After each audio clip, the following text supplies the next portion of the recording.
Principios generales del derecho.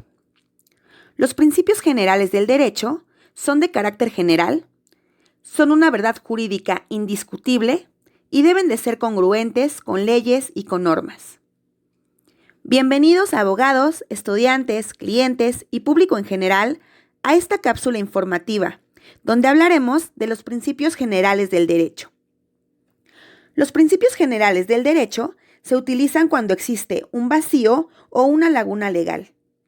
Según la opinión de Fabián Raimondo, actúan cuando se pretende regular una situación, llenando vacíos normativos que son resultantes del silencio, insuficiencia o ausencia de normas jurídicas.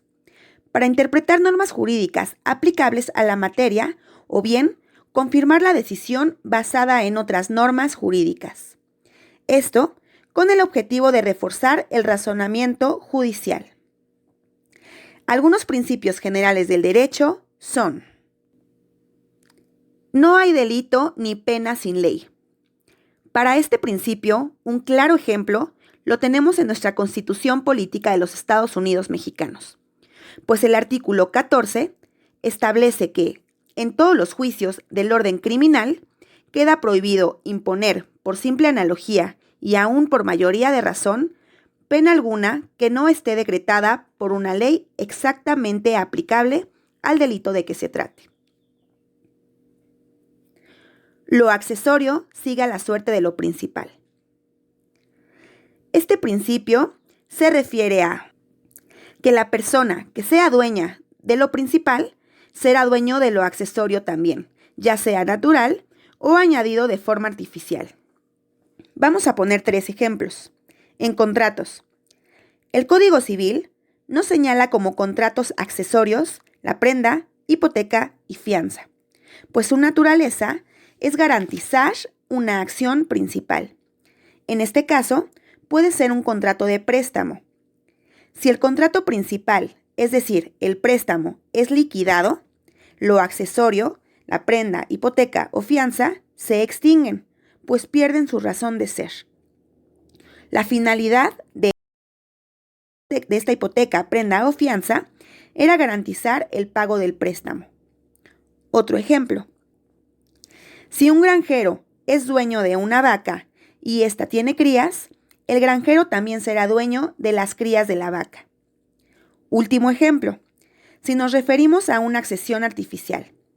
Si el dueño de una finca decide rentarla por un año y la persona que la renta, es decir, el arrendatario, le hace mejoras en este lapso de tiempo, cuando termine el tiempo del contrato de renta, el dueño de la finca también va a ser dueño de las mejoras que se hayan realizado en su propiedad por el arrendatario. Siguiente principio: nadie está obligado a lo imposible. Ya sea que el sujeto esté imposibilitado a realizar la acción material o jurídicamente.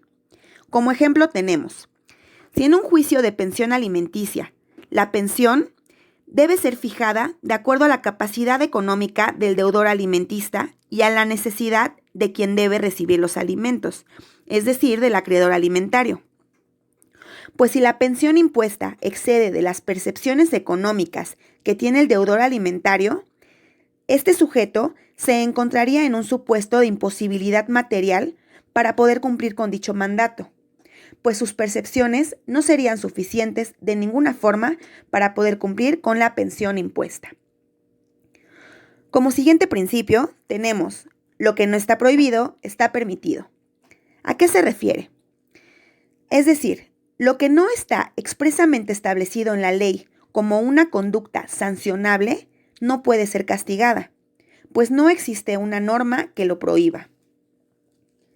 Para Kelsen, se trata de un principio técnico de derecho positivo, pues sostiene que el principio consiste en que el legislador permita un determinado comportamiento humano, solo con no prohibirlo sin necesidad de expedir una disposición constitutiva de permisión, sin necesidad de enlazar este comportamiento a una conducta sancionadora.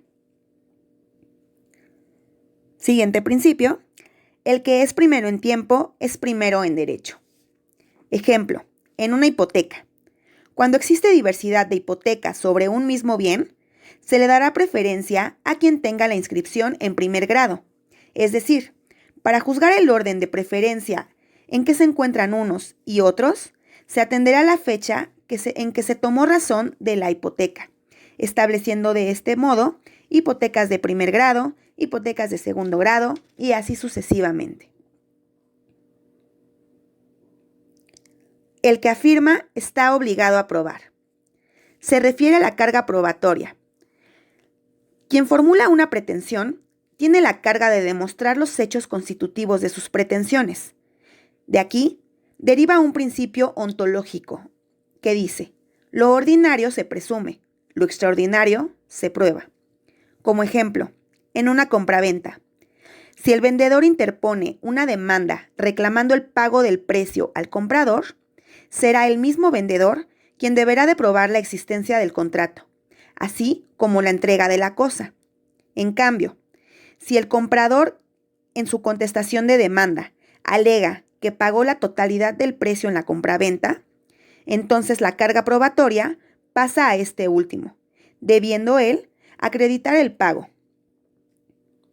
Existen muchos más principios generales del derecho, como quien puede lo más, puede lo menos, la ignorancia de la ley no exime de su cumplimiento, no se puede juzgar dos veces por el mismo delito, etc. Si te interesa otra cápsula informativa complementaria a estos principios generales del derecho, déjamelo saber en los comentarios.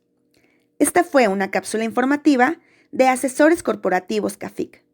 No olvides suscribirte. Gracias.